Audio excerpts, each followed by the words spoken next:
quick question. How many companies have your email address right now? Not your guess. The real number. Every account you've ever made, every free trial, every just enter your email to continue.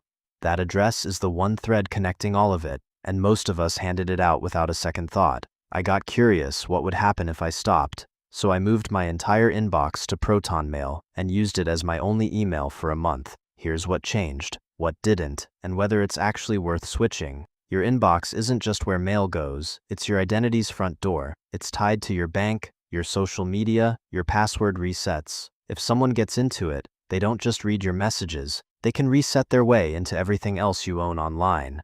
Gmail is free, fast, and everywhere. But free is doing a lot of work in that sentence.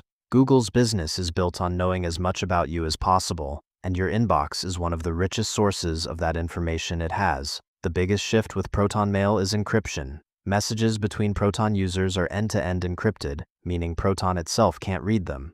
They don't hold the keys. Gmail doesn't work that way. Google can technically access your messages, and while they say they don't use them for ad targeting anymore, that's a policy, not a technical limitation. Policies change. Proton is also based in Switzerland, which has stricter data protection laws than most places, and the company publishes its code for independent audit. You don't have to just take their word for it. Here's the part that surprised me.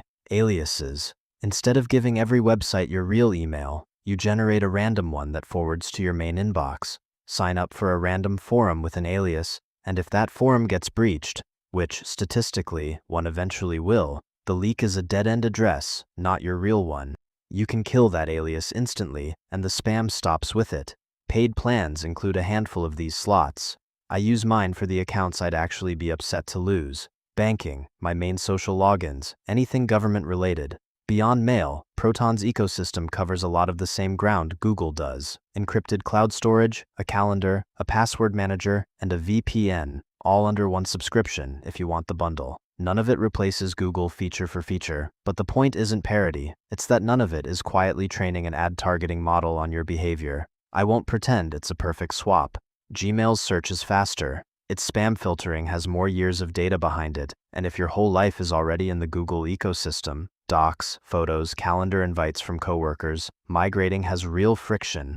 Proton also caps free storage lower than Gmail's free tier, so if you want real breathing room, you're likely paying. If you're mostly worried about convenience, Gmail still wins. But if you're tired of your inbox being harvested for a business model you never agreed to, Proton Mail is the most usable alternative I've tried, private by default, without turning your daily email into a chore.